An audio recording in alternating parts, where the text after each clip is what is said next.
Tag. Wie geht es Ihnen? Why am I speaking German? Welcome to the Unified Reich. Here are the Nerd Avengers. Hello. Or Welcome. should I say Grüß Gott? Guten Tag. Oh, man.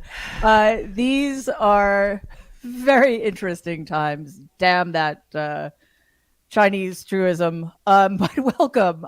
We're not a Reich yet. And we're here, everybody, the Nerd Avengers, to keep it that way. So welcome. Tara Setmeyer, Jen Rubin, Waja Lee, Jen Taub. It's so good to see you guys. Got to see a couple of you last week, but Tara, Jen, this is your first appearance in our new venture, Mary Trump Media. I'm so happy to have the nerds here.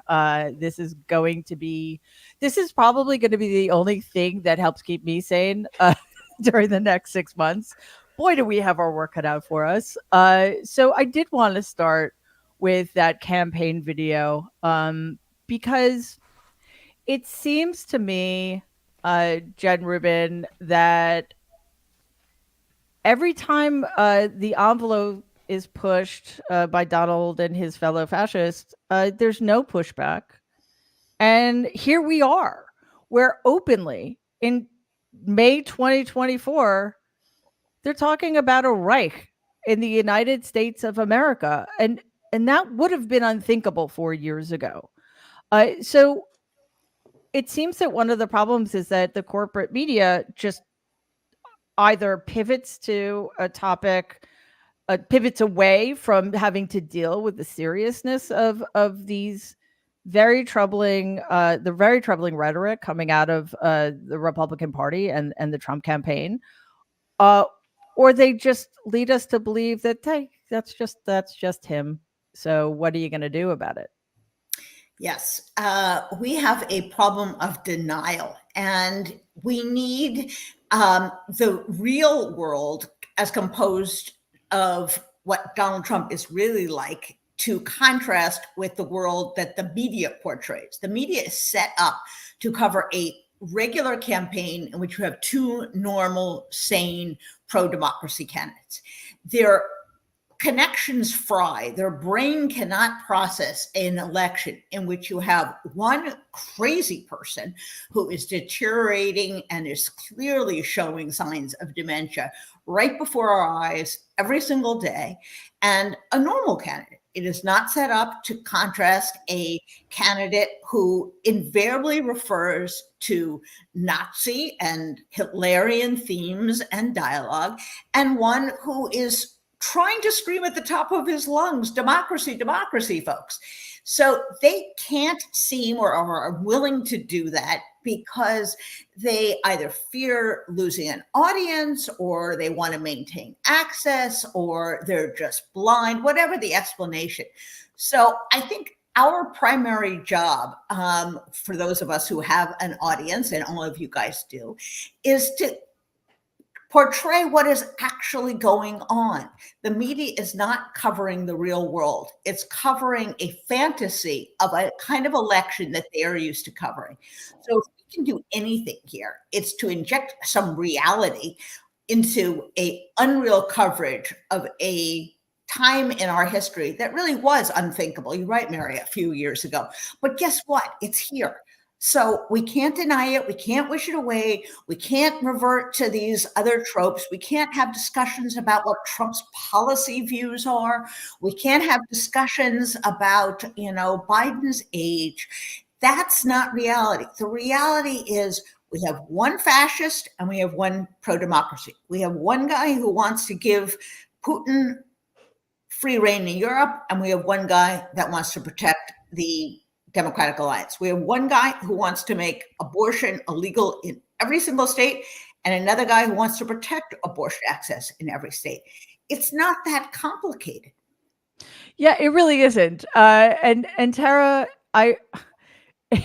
it feels like a large part of this is an aspect that Jen just alluded to, the normalization, the continuing normalization. I mean, there was literally, I collect bad headlines because, I'm a nerd. And there was one. Or a masochist. Well, I mean, that kind of goes without saying. Um, but there was one about how the fact that Donald Trump is currently on trial, facing serious criminal charges, is good for him. Wh- What? Like, how do we? What do we do about that? And how do we deal with the fact that so many people aren't plugged in the way we are and see the normalization as permission? Oh my gosh, Mary, that is, I think, one of the biggest challenges that we've had to face. And thank you for having me. I'm thrilled to be part of the Nerd Avengers. So this is great. You're stuck with Um, us. oh So my God. Well, I'm such a nerd in a lot of ways, so I'm like, I feel right at home. Um, but I've been warning about this normalization for 7 years, 7 long suffering years. And every opportunity I've had in the media, whether it was on CNN or MSNBC or wherever it was, I kept saying that this will be a problem. What Trump is doing and the fire hose of fuckery that happens constantly is it's a tactic. So people get exhausted. And then just becomes a shrug. Could you imagine that if a presidential candidate or any elected official, even if it was like a local school board member, said the things that Donald Trump says and does on a daily basis, or put out a campaign video with the types of imagery and language that Donald Trump does all the time, referring more and more using Nazi Germany language, there used to be a time on Earth One where that was a problem and people rejected that. And yes. here we are now. And it's not even, I looked at the front page of the New York Times before we came on. It's not even mentioned. Not even mentioned. This is how people get lulled into this goose step toward authoritarianism, right? Losing democracy doesn't happen like in coups, and bloodshed doesn't have to be shed anymore for a coup to happen. It can be very slow, and this is what happens. People get to whatever, apathetic, ambivalent. Oh, he made another Hitler reference. Yeah, so what? That's Trump. Let's Trump be Trump. No, absolutely not. Like, absolutely not. That's why it's so important that we all use our platforms to speak out about it and call the media out. I was proud of President Trump when I'm sorry, President Biden, when he Whoa. said this. I know, good God. We'll fix it in post. Don't worry. Thank you. When President Biden made the comments he did during the White House Correspondents' Dinner, he took the opportunity to look them all in the faces and say, listen, I'm not telling you to take sides, but you guys really need to report what's happening and what's at stake. Because what's at stake is the unimaginable if we lose our democracy, which is a very real possibility, given how blatant and obvious Trump and MAGA is being about their agenda and their intent. For God's sakes, he's quoting a united Reich. We're now, vermin was bad enough and all the other things, but Reich now? Good God. Yeah, and for for those of you who don't know, I'm on TikTok now because in addition to being a nerd, apparently I'm also one of the cool kids. Not. Uh, Jen is on TikTok. Waj is on TikTok. Hopefully, we're going to get everybody over there because it's actually fun. But I did a little TikTok about this, and I forgot to mention one very important thing that you just reminded me of, Tara. That everybody should know this, but the Republican Party wants Americans to be completely ignorant, not just of our history, but of all history, which is a conversation that we can have for in perpetuity because it's so important to what's going on right now. But the Third Reich, Reich means realm auf Deutsch, and so when the only context Americans should know that in is in the Third Reich, which was Adolf Hitler's regime, and under the Drittes Reich, tens of millions of people were slaughtered. 6 million Jews were slaughtered in concentration camps. This is not a drill. We need to wake the fuck up because we're there. We are there. We are at the doorstep of what happens if these people get into power. Gentab, you wanted to add something. Yeah, I mean, I still remember 20 years ago when Howard Dean was canceled during the primary, it was 20 years ago. During the primary, he lost to John Kerry in Iowa. He was trying to reassure, his supporters. And all he did was shout, "Booyah." Okay, so for all of us, I'm sure you all remember that. Yeah, That was pretty good. That was disqualifying, in part because the press thought he was a lunatic. But let me just say, I lay this at the feet of the mainstream media for exactly the reason you guys are saying. This shouldn't just be on the front page. This should be the lead story in the news. 80-point font above the fold. It's not okay.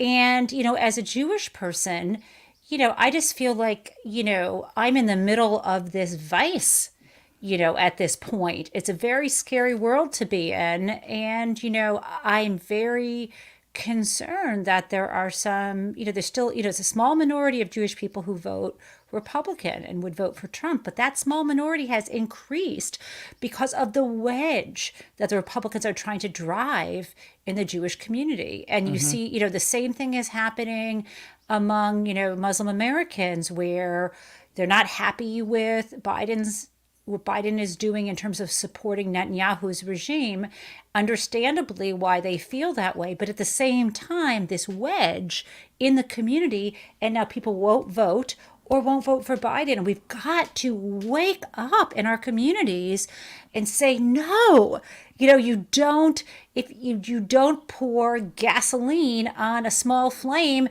and think it's going to go out. Right. Anyhow, so, it's just so upsetting. And Waj, that's a conversation I want to have, a freestanding conversation I want to have about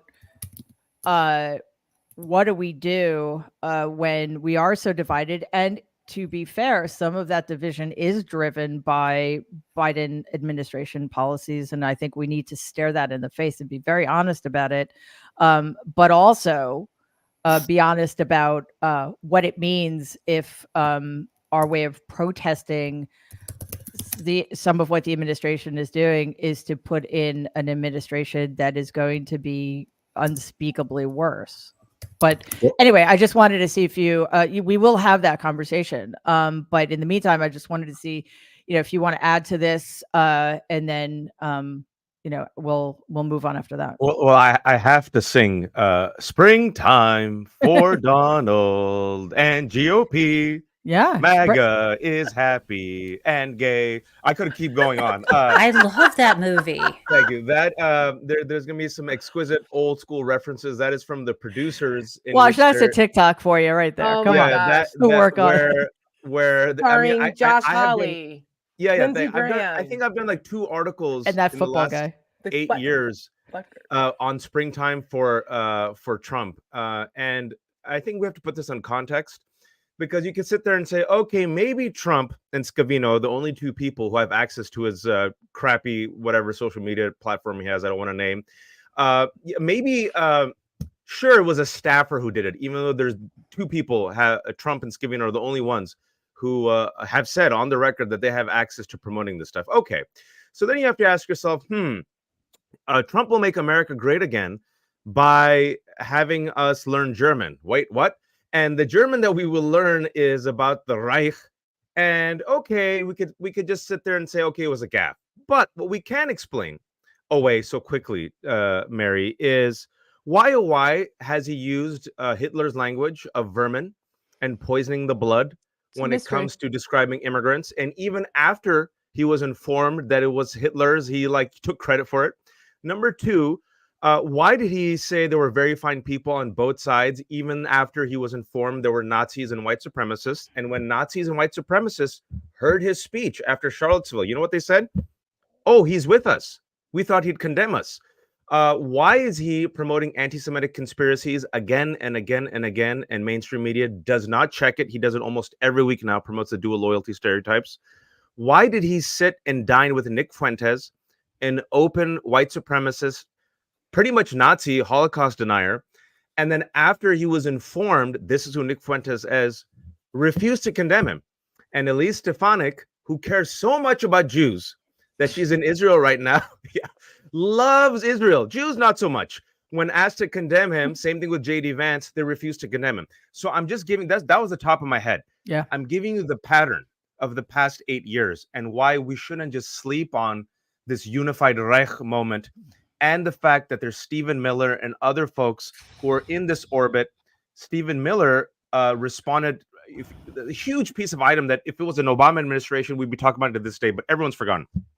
Stephen Miller fed a Breitbart editor white nationalist talking points, and we know that because she provided the emails and said, I used to be a former white nationalist. Yeah. So this is the milieu in which we're dealing with. And Texas Republicans, another piece of story that if it was a Democrat, everyone would be talking about. Texas Republicans last year were given the option. This is a softball down the middle. I think all of us are old enough to remember back in the day, if someone came up to you and said, hey, do you make a pledge not to associate with Holocaust deniers and Nazi sympathizers?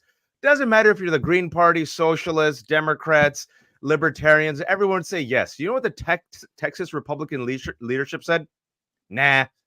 So this is not just the radicalization, Mary, of the GOP, but the radicalization towards a right-wing authoritarian fascist movement.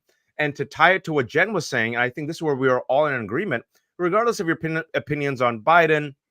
I'm critical of him, the war, what's happening in Gaza, his age, whatever, go down the list. Nothing like that is comparable to the Democratic Party. With the Democratic Party, at least you're fighting for democracy. You don't have Nazi slogans. You don't have anti-Semitic conspiracies. And that's my fear when people of color are being chipped away. It's a divide and conquer technique, specifically against Jews and Muslims and Arabs right now using Gaza. And the people, last thing I'll say, what people haven't picked up on is white supremacists in the past 7 months have deliberately installed a strategy on social media to use Gaza to do a divide and conquer against our communities and to weaken the Alliance for a Multiracial Democracy. And voila, you might get Trump and springtime for MAGA. Yeah. And one example of how Democrats are very different from, I mean, there are so many, but just, a live example, we've got the tale of two trials right now. And one has it sucked the air out of everything. Like literally you would think, like on days that that Donald's criminal trial in New York is not on, Wednesdays they're off, Memorial Day is coming up. You would think that we just don't know how to live, because there's just like, what else could there possibly be to talk? I mean, it's unbelievable how this baby just sucks all the air out of the room, and the people waiting online, and the breathless coverage, even though there are no cameras in the courtroom. It's just, it's a little demoralizing. But we touched on this Thursday. To me, like the one of the worst things about it, because I think this is a serious trial. It's not about the hush money. It's about the election interference and the fraud that was committed in order to allow for the election interference. This is a big deal, and it becomes even more important when we realize, much to our horror, that it's the only trial that's going to take place before the election. So I'm not what's the word, diminishing the importance of the trial itself, but as we mentioned, it's what's happening outside of the courtroom that is just as important. We've got these Republicans who are supposed to be working for the American people in the people's house, taking time off from government business to be cheerleaders for a criminal, while undermining Americans' belief and faith in the rule of law. Whereas, Gentile, we have another trial in which a Democratic senator, Bob Menendez from New Jersey, is also being tried for really serious fraud. And yet, Jen, I don't see any Democrats out there like demeaning themselves and the rule of law to cheerlead for him, right? I mean, it's kind of a huge difference. And also that trial is being completely ignored, even though it's quite important. Yeah, I mean, it would be a shanda. It would be like unthinkable that you would have, elected officials in the Democratic Party standing outside the courtroom, just 500 feet away from the New York Supreme Court is the Southern District of New York. They're not standing outside giving speeches in that park that's between the courthouses, saying that this is a political witch hunt. Now, of course, that's what Bob Menendez says. And, this is, for me, as someone who writes about white collar crime and public corruption, this case is exceedingly important. And just to be clear, there have been 2 superseding indictments in this case. And just in a nutshell, this is a case where he's alleged to have engaged not just in a conspiracy to accept bribes, but also accepting bribes themselves. Also, in addition, acting as a foreign agent, not just without registration, but he's not allowed to do that as a member of Congress. Also, as Mary said, the fraud piece is called honest services fraud, depriving us, the American people, of his, dedication by what he's doing. And then there's also the cover-up crime, which is obstruction of justice. And the reason why this is so important is that the Supreme Court has narrowed the statute. There's the case involving Governor McDonnell, and before that, this case involving Sun Diamond. What you think of as bad and influence peddling is like this giant ocean, but what's actually unlawful under federal law is more like a kiddie pool you'd have in your backyard. So it's already really narrowed, meaning that you can pay for access, you can pay for meetings, you can lavish people with gifts under federal law. The only thing you can't do is to accept those or promise to take those in exchange for what's known as an official act. And what's tricky about what's going on here is that until the most recent superseding indictment, it wasn't really clear what official acts, and it still isn't, that they can prove that Menendez engaged in. So at the end of the day, it might be only the cover-up that they convict on. And I should point out, this is the second time on different facts that Menendez has been tried, last time that he was acquitted. And so it's not just the Supreme Court that's really narrowed the law, but it's really hard to get a conviction based on mental state beyond a reasonable doubt from a jury.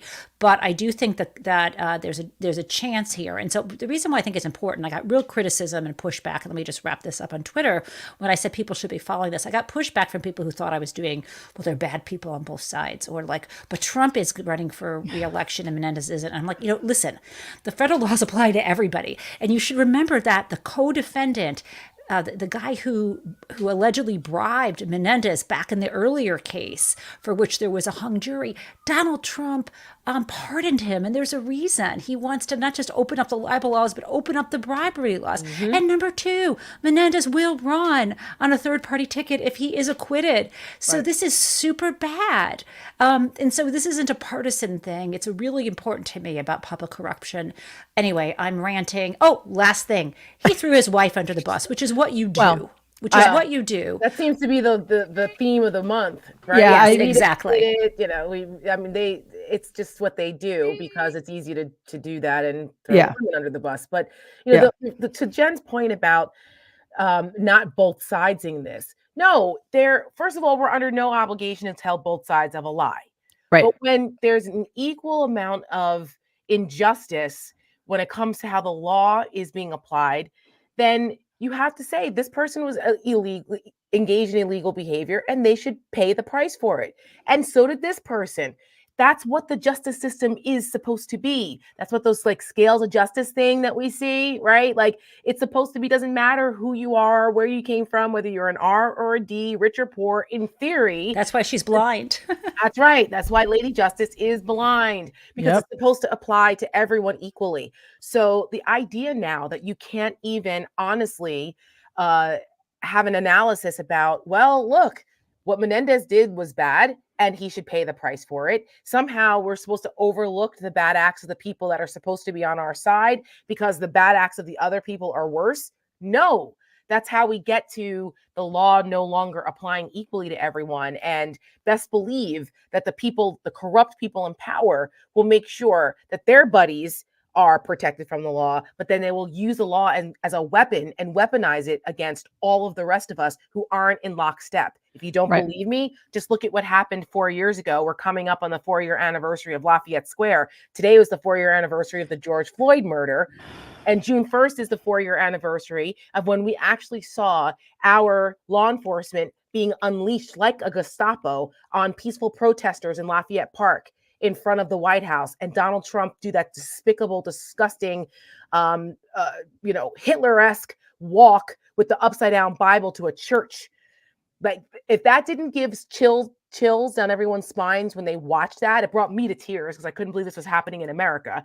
But that's what we are in for more of when you don't have an equal application of the law. And say goodbye to posse comitatus. Correct. Right. And Tara, you and I have talked about this before. Going high it just means we cannot be like them. Right. And we need to draw that distinction. It matters that Democrats are allowing this to go forward. Menendez is proving himself to be an anti-democratic enemy of the Democrat, not just the Democratic Party, but the American experiment, because he's echoing Donald's witch hunt language. Mm-hmm. He's acting like he should be above the law. He's threatening an independent run if he doesn't get indicted because he's a power hungry baby, et cetera, et cetera. But at the same time, we want to have high standards, but we need to be willing to get down in the mud with brass knuckles and fight, because what we're fighting for is a democracy that is going to be better for everybody, and they're fighting for fascism. So no holds barred here, right? So I think that was such an important point. I mean, are we better off now than we were 4 years ago? The 3 dates you just rattled off should just chill us, because the one person, so Donald was not behind George Floyd's murder. Okay. But he used it in ways that further divided us. He showed us who he is. And I also want to acknowledge that apparently Waj's Bible is Dune. Good choice, sir. Good choice. It's almost as long as the Bible. This is true. He showed us who he is. He showed us exactly what he's going to do. And to our great shame, our system is incapable of getting rid of him. That to me is the big message there. So Tara, I know you need to run out, but if you have any last words, first, but I also just want to say we're so thrilled to have you. Welcome, fellow nerd. Thank you so much. And my final words will be in line with this conversation is that so far the system has held, but we need to keep it up, because unless MAGA and Trump are vanquished and completely thrown on the ash heap of history, this will be a generational fight. And democracy does not defend itself. We are the democracy defenders. Right. For now. Right. All right. So, thank you, my friend. We'll see you soon. See you next time. Bye, guys. All right. Absolutely. Jen Rubin, I know we wanted to talk about the debate issue, but you also wrote about Alito, which is, I think, very relevant to this topic, because I don't think the system is holding, actually. So if you want to just jump in, love to hear what you think about that. You know what does still violate the honest services doctrine? Taking $1 billion in exchange for a promise to repeal specific aspects of the environmental laws. That would still be actionable, at least so far. The Supreme Court hasn't gone so far. They'll get to that, I'm sure. But that's wait, hold on one second. He's not. Well, there's the honest services statute, but in terms of the bribery thing, though, he's not actually definitionally a public official under that statute yet, because he's not the nominee. But not to be technical, but yeah. Yes. So, and this nerd. Yeah, this is the problem with the media, is that the story of Donald Trump being willing to take $1 billion in exchange for destroying the planet is nowhere in the media. It was like a one-day story in the Washington Post, and it's gone. So we have story after story about Menendez, properly so. We have stories about the Trump trial in New York. But what happened to the actual attempt to solicit a bribe in exchange for specific acts? He was very clear what he wanted to do, which aspects of the green energy plan he was willing to rip up in exchange for $1 billion. That alone should be discredited. This is the problem with the media kind of ridiculously chasing every squirrel that the Republicans throw out there. So I think there is a failure to focus, to put it mildly. And before I get to the Alito thing, let me just say one thing about the Jewish community. You can pretend to love Israel and hate Jews. And when you are backing a white Christian, underline Christian, theocracy, you are putting Jews outside of the body politic. You are saying their views don't matter. Their religious faith doesn't matter. Only a certain version of Christianity is what matters. So just a little note to my Jewish friends. Yeah. The problem of Alito is also tied to this problem of a lack of outrage. Can you imagine if Sotomayor put up a flag over her home with a, I don't know, hammer and sickle or a Go Biden, not to mention saying, down with the government or down with the Constitution? She'd already be off the court. But there is no outrage in the media. And here, I'm going to lay into one Democrat who is a waste of oxygen, who is sitting on his duff, and that is Dick Durbin. What a disgrace. What a disgrace. What a disappointment. He had a good career at one point. Jeez. I feel like I should win something, Jen, because I put it in our chat. I said, Durbin. Yes. One of the few things he could do would be to demand a hearing and call Alito. And when he doesn't, he could begin impeachment hearings. It's not going to go very far, but he can have impeachment hearings. And he can finally put on the goddamn Senate floor a mandatory ethics bill. How long have they been talking about this? How long have they been diddling? There's never been a vote on this. What the heck is wrong with Dick Durbin? Has he just become so isolated from reality he does not realize the fight we are in? Has he become so derelict in his obligations to protect the Constitution and to exercise oversight over our judiciary that he's incapable of doing his job? Why do we put up with this? Why do Democrats allow this? Get him out of there. Allow someone like Whitehouse, who has been dogged in his pursuit of corruption on the court, who has documented the financial irregularities, omissions, calamities of both Thomas and Alito, and let him run that committee. So part of the problem, yes, is the media, but part of the problem are Democrats who do not take this fight seriously and do not understand the stakes.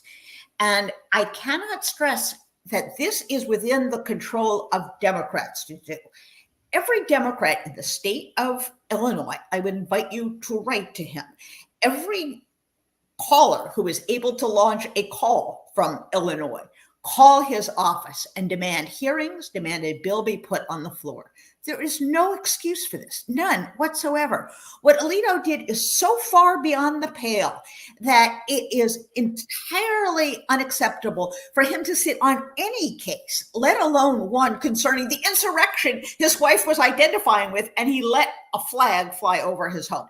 By the way, when my neighbor does something irritating, I don't really put up a flag saying, screw the Constitution. I don't understand that connection. But you have to understand How about your spouse, Jen? How about your spouse?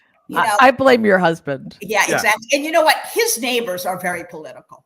Just his neighbors. Yeah, and Waj, thanks for putting this in the chat, because I couldn't remember exactly what Durbin said in response to why he's not doing anything. And here's the quote from Senator Durbin, who needs to step down yesterday from his chairmanship of the Judiciary Committee. I don't think there's much to be gained with a hearing at this point. I think he should recuse himself from cases involving Trump and his administration, to which I say, Senator Durbin, Samuel Alito doesn't give a shit what you think, and he's going to do whatever he wants, because nobody, including you, who actually has the power to do something, is going to stop him. So, Jen, I know you wanted to weigh in, but I just want to frame this as being part of the problem we discussed earlier. Doing nothing normalizes the behavior, because the average American is going to be like, just as they probably were post January 6th insurrection, post big lie. Well, if he hasn't been indicted, indicted for killing hundreds of thousands of Americans with his COVID botched COVID response, and in my view, maliciously intentional botched COVID response. If it took 2 years to indict him on January 6th and now nothing's happening anyway, how bad could it be? Right, John? Exactly. And there's two things. There's doing something, and then there's drawing public attention to it. And the word news has the word new in it. And unless you were born yesterday, which I don't think Durbin was, you should understand that the news media aren't going to cover something unless it's a story, an event. And let me tell you something. If I were running the Democratic Party, if I were Chuck Schumer, or Hakeem Jeffries, I would be having every single member of the Democratic caucus put a tweet out of a flag near them or a video of them with a flag blowing in the wind, either near the Capitol or near their home or near a school or near a church, and say, oh, they should troll the fuck out of Alito. I love the American flag. And then, if the Donald's people can stand out in front of the court on message discipline and say the judge's daughter, that shit breaks through. They should be talking about Alito desecrated our flag, and then show their flag pin. I don't wear it upside down. I mean, if all of them did it, and let me say that's one thing. And the second thing is you have to have an impeachment. You've got to do that to put it in the news. Of course. Yeah. And I don't understand why they're so bad at this. It's incredible. And I made a rookie mistake. I muted myself and I started talking without having unmuted myself. But I was saying, to add to what you pointed out, just this is the flag we fly, right? This is the flag that represents all of us, et cetera, et cetera. We did it with the puppy. Let's do it with democracy, right? So that's another t-shirt. We did it with a puppy. So we need to care about American democracy almost as much as we care about puppies, right, Waj? Yeah. So, well, yes, I would say probably on the equal value. And also parrots and cats, because I want to be equal opportunity for all the pets that we have. All the animals. I saw this quote last night. Iguanas. And I wasn't necessarily as upset as I was disappointed. And then I thought to myself, well, what would Republicans do? And immediately my memory kicked in. I'm like, oh yeah, Republicans did this. Hillary Clinton's emails. Now, this is when you say, Mary, you're right. Well, with a huge assist from the New York Times. Yeah, but like when they go, when they go low, we go high. You don't have to be like them, but you have to be smart. And so I want to remind people that Kevin McCarthy, can we have a violin in the background? In 2016, Kevin McCarthy openly admitted to the Washington Post that they did the Hillary Clinton email investigation to hurt her before the 2016 election. And guess what? It did. When it comes to Hunter Biden's laptop, it's all BS. They know it's BS, but they try to muddy the waters because there's a case that happens in trial, but then there's also the court of public opinion. So I want to also remind just the way Democrats function, and it goes back to something that Jen Rubin said at the beginning, right? When it comes to media, when it comes to most institutions, their brains have not evolved to adapt to the current moment and how to play this current moment. I want to remind people that even Nancy Pelosi, we love Nancy Pelosi, she slow walked the impeachment. Why did she slow walk the impeachment? If you go back and look at the quotes, because it'll distract, people won't care. When it came to the January 6th hearings on the Nerd Avengers, we kept saying for months, do the hearings, make it public. Democrats will win, right? Even if it's not, a trial, it's in the news, like Taub said. You inform people. And look what happened, Mary. What we found on the DL is a lot of Democrats wanted to slow walk it, but it finally happened. It dominated the news coverage for weeks. It informed the American public. I think it tilted a few people when it came to the midterm elections. Then they're like, we're not going to go for Republicans. So there's a strategy at play here. And I think there's an old guard, and I'm not saying old in a pejorative sense, with the Democrats. And, Jen Rubin and I are here in DC, Virginia. We can tell you, and especially, MSNBC, I was on CNN, Washington Post, I write for the New York Times. It is very incestuous. They live in a small bubble. They refer to the same establishment, lobbyists who are always wrong about everything. And they don't know how to fight in this current moment, Mary. And there is something about, regardless if you like AOC's politics or not, the reason why she resonates, I'm giving her as an example. There's Summerlee, what just happened a couple of days ago with that congresswoman who took on Marjorie Taylor Greene. Agree with this or not, but there's something about a fighter. someone willing to get in the ring, someone willing to take them on, that animates the base. And that is something that with the establishment that I don't see. And with Alito, I would run with this every single day because it makes the case that the Supreme Court is corrupt and injected with right-wing extremists who are funded by right-wing billionaires. Jasmine Crockett, thank you, Mary. And if you want Democrats to protect your rights and to have women's rights, guess what? You make Democrats win the elections so that Joe Biden can put in a Supreme Court that actually reflects the people. That's part of the narrative. It just I'm not even angry anymore. It's just such a loss. It's a win and a loss. And the last thing I'll say, oh yeah, Samuel Alito also conveniently sold his Bud Light stock during the trans controversy. That was news for about 6 minutes yesterday, and people have forgotten.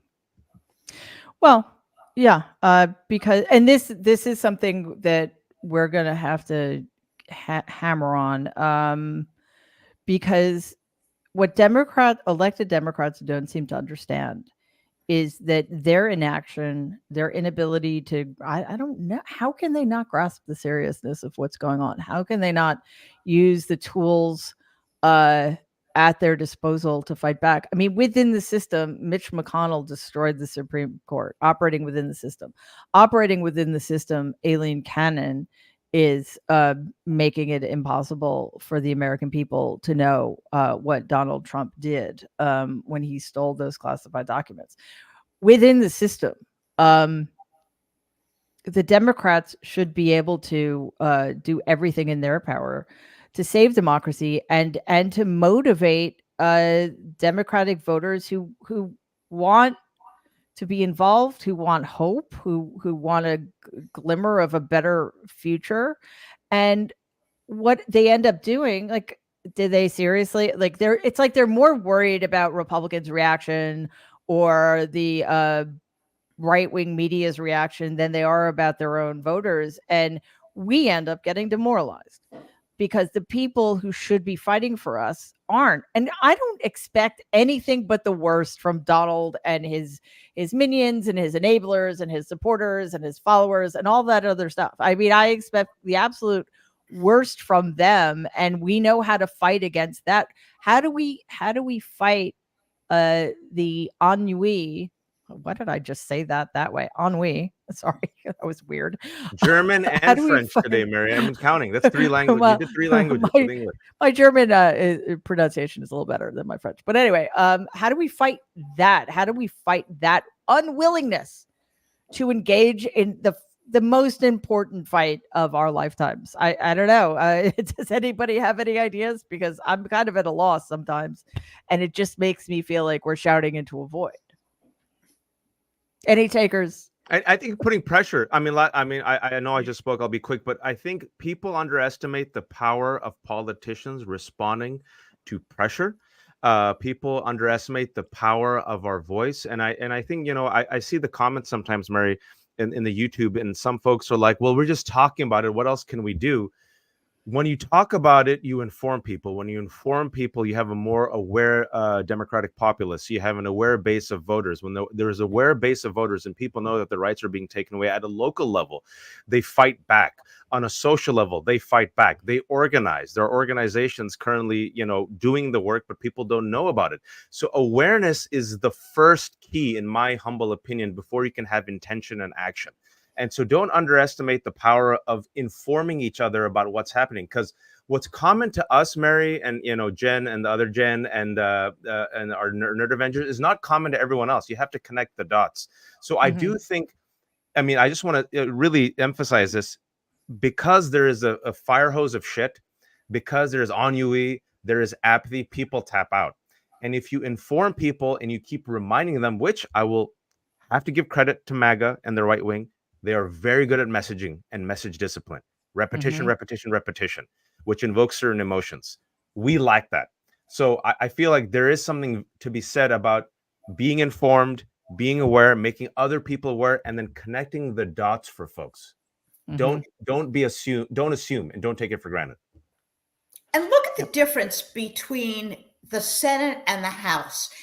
Jamie Raskin, Jared Moskowitz, Dan Goldman have run circles around the Republicans, almost single-handedly discrediting them, mocking them. Jasmine Crockett, forcing them to cover what a complete shit show they are, bringing discredit even within the Republican Party on Comer. That's how you play the game. You go on offense. You take every hearing and you turn it back on them.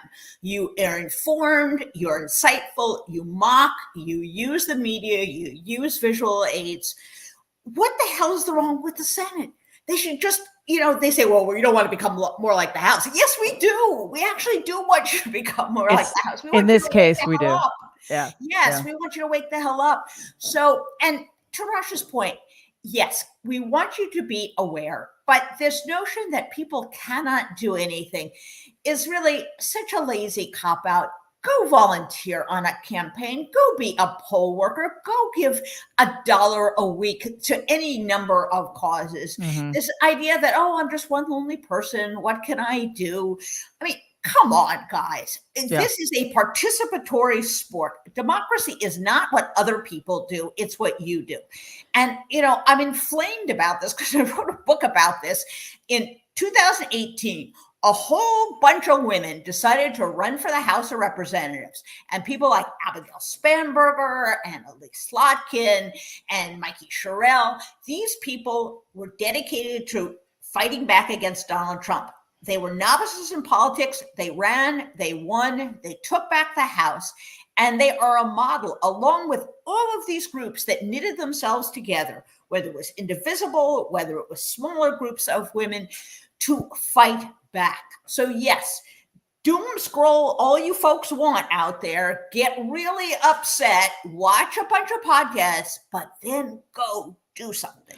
Yeah, I completely agree with you, but I just want to say that if our leaders aren't adequately demonstrating the urgency of the moment, sure, then we don't educate we are not an educated electorate. So I think if people don't know what their options are and they're not being told what an emergency, what a hair on fire moment this is, I kind of get the complacency, and that's going to be the most dangerous thing that we have to grapple with. But yes, there is so much to do, as Waj just pointed out in the chat. School board, city council, voter registration. There are tons of things. So, but that has to start with helping people get to the point where, one, they understand that they can do that and they have that agency, and two, this is the moment because this might be the last moment we have in order to right this ship. I wanted to just follow up on something that Jen just said. And actually, I was advocating for this in 2020, but nobody listened to me because I guess we were still in the we need to be polite and whatever phase of our failing democracy. Mockery is key here. So one person who's actually doing that pretty well is President Biden. Donald's may not be a good loser, but he is a loser. And one of my favorite things he did, wait, before I get to what he said, I want to ask you a quick question, and it's just an either or. Biden calling for the debates the way he did. Power move or loser move? Waj? Power. Or Jen? Power move. Waj, power? I would say power move. Jen? Taub? Power move. Nice. It's shocking to me how much negative press that very clear power move got. I mean, it's like what it just proved how they're bending over backwards to make Biden look bad at every turn, to undermine him at every turn. And I'm really sorry, but you have the president of the United States challenging his completely unworthy, incompetent opponent to debates that he knows the other guy does not want to have. and makes and says, "Hey, I hear you're free on Wednesdays," because it's the only day he's not going to be sitting in a criminal courtroom facing 34 indictments. I mean, come on, man. How is that not a perfect model for where we need to be going? I I just know And it's he right? has Donald stuck. And he has Donald stuck, Yeah. right? Because he knows Donald yes. doesn't want to do it. And now Donald, if he does do it, last time the debates helped Biden. If he doesn't do it, Donald's going to squirm and lie and look weak. So I guess the last question I want to end on before we get to some of our own breaking news is: do you think? And I think this is a less straightforward question: is Donald going to testify in his trial? Because anybody with a pulse would have known that months ago that Donald was not going to testify in his trial this week or next. Because I think I don't know if the defense is rested, but the defense is yes, that it's Yes. over. He was never going to testify in his own defense because he doesn't have a defense. With the debates, it's not quite as easy to know because there are more. I think there's less downside than committing perjury, although the upside isn't big. But we have to account for the endless black hole of narcissism. So, do you guys think that Donald will participate in the debate starting with Jen Rubin? No, he will not. I wrote about this. And by the way, the other horrendously undercovered topic in this entire thing is Donald Trump's mental health, as you know, Mary. Yeah. And I spoke to a couple psychologists, and they say he absolutely will not. This is what he does all the time. He talks a big game when he doesn't get confronted. He can go out on the steps of the courtroom and blather his crap, but he can't get on the stand because he cannot be confronted with reality, and he cannot handle that. That's why he only goes on Fox News. That's why he only goes on OAN, all that other crap. So he cannot, because at some level, his reptilian brain knows he is not capable of sustaining 90 minutes or 2 hours of normalcy. He cannot do it at this point. Right. And all he has to do is have one of those brain movements where he absolutely blanks out, or he confuses people, or he confuses things, or he goes down the road of talking about whales and windmills and water and all of this hazarai because he's nuts and he knows it's over. So he will not do it. And that is why he's bringing up the whole drug testing thing. Where did that come from? It's going to be the next excuse. It's an excuse. And I think that if he does not debate, that is a very clear signal that he knows how badly he's deteriorated in the last 4 years. So Waj, does he debate? Does he not? And if not, what's his excuse? If I was his advisor, and I hope they're not listening, I would strongly recommend he never debates. It will not help him. Oh, they should tie him to a chair or shoot him with elephant tranquilizer. He should not debate. I mean, he's leading in the polls right now because I think people have forgotten we're a country of amnesiacs, how terrible he is. I do think, again, going back to the media, going back to awareness, if people see Donald Trump, hear Donald Trump on a regular basis, I predict, Mary, that these polls will flip in a week. So if I'm his advisor, I would say don't do it. If I'm Biden, I keep saying goad him into saying yes, because it will only help Biden. And to bring things back full circle, I know we're ending. You said something about mockery. And I remember I started off with Springtime for Donald and the GOP, which is based off Mel Brooks's producers. You know, Mel Brooks was a Jewish man, and his Jewish identity was very central to his comedy. And throughout his entire career, he said that he used humor as a way to fight back against bullies. And he was really obsessed, perhaps a little too much, with Hitler. And he said, I can never fight Hitler, but I can mock him. Right. And by mocking him and ridiculing him, and Mel Brooks always had a comb that he used to take out and like randomly in like a Nerd Avengers, if he was here, he'd put a comb in here and do like a Hitler impression.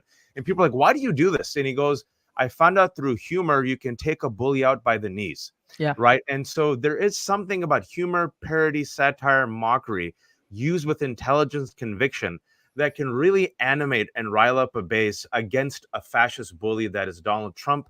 Something that I think we should lean into, especially Democrats. And like you said, Jasmine Crockett, AOC, and Raskin, very funny guy, by the way. are that, and it gets viral. I mean, going back to TikTok, this is the stuff that goes viral. This is the stuff, I hate to say this is how you take on MAGA bullies. So it's just one thing I wanted to just put a pin on as we end. Jen Taub, does he debate or not? If not, what's his excuse? He doesn't debate, and he'll have ever-changing excuses, from I wasn't going to get a drug test to I didn't, that they were going to turn off my mic, to you name it. He won't do it. Yeah, and I just want to one caveat, and I do think that President Biden would wipe up the floor with Donald, and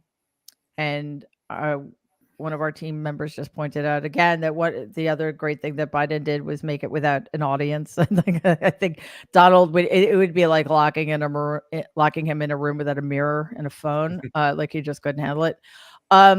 I worry that debating Donald further legitimizes him. He is a traitor to this country. He incited insurrection against his own government, and being on the same stage with him, I think, is also a risky move. But I understand why Biden did it, and it's not that I disagree with it.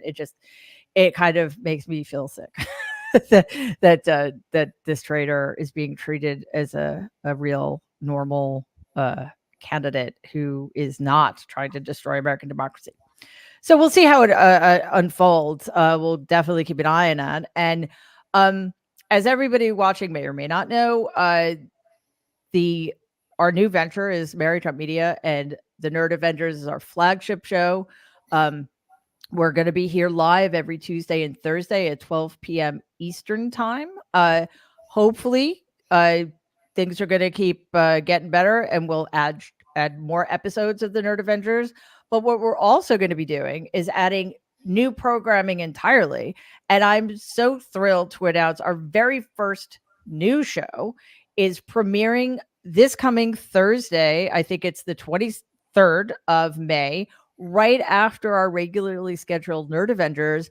And our co-hosts are going to be Waj Ali and Jen Taub. So I wanted to hand it over to you guys and talk about this show. I'm so excited. It's called A Muslim and a Jew Walk Into a Podcast. Yes, thank you so much, Mary, for that wonderful introduction, and thanks for inviting me and Jen to host this show. I think I'll be playing the Jew, and Jen? Role play. Yeah, go for it. Am I doing this right? Inshallah, chai tea. Is that how I do it? No, stop. So I'm the Muslim. Jen is the Jew. We're gonna walk into a podcast, and that podcast is gonna start right after the Thursday live episode of the Nerd Avengers. So stick around. It's a podcast about what's happening right now in the Holy Land, but also about current affairs, politics, culture, chai tea, challah bread, and the abomination known as chocolate hummus. Exactly. You know what? We can all agree that should unite all of us. It's not even hummus, and I really think that Congress should pass a law saying it's anti-Semitic. It's ridiculous. But it's I've been following the Nerd Avengers community.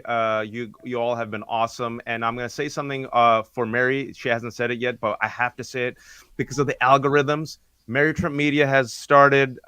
We're so happy for Mary. We want to help Mary grow. She deserves it. And so if you can, subscribe to the YouTube channel. Subscribe to the YouTube channel, like it, see it, share the love. And we hope, if you have enjoyed Mary Trump's Nerd Avengers, you will enjoy A Muslim and a Jew Walk Into a Podcast. You absolutely will. It is not to be missed. We will definitely be reminding you ahead of time. And yeah, please do subscribe. It doesn't cost anything. It's just a way of supporting us and growing the channel so we have more reach. Because honestly, all of my Nerd Avengers deserve to have their voices heard. This is like my favorite group of people on the planet. And we have so much in store for you. It's going to be a really tricky, difficult, scary 6 months, honestly. And we need each other, and we need to get the word out about why this country needs to come to its senses and make sure that the Democrats stay in charge and actually increase their power so that we're not always fighting our rear guard, and we can actually make democracy better for everybody. So thank you for being here. Definitely tune in 12 p.m. Eastern time on Thursday in 2 days. And then A Muslim and a Jew Walk Into a Podcast will be premiering right after that. So to our newest Nerd Avenger, Tara Setmeyer, Jen Rubin, Jen Tab Wajali, it was so great to be with you guys today. And to everybody who watched or will watch, thank you. We so appreciate you. And we'll have much, much more to come. Have a great day and stay safe, and please be kind.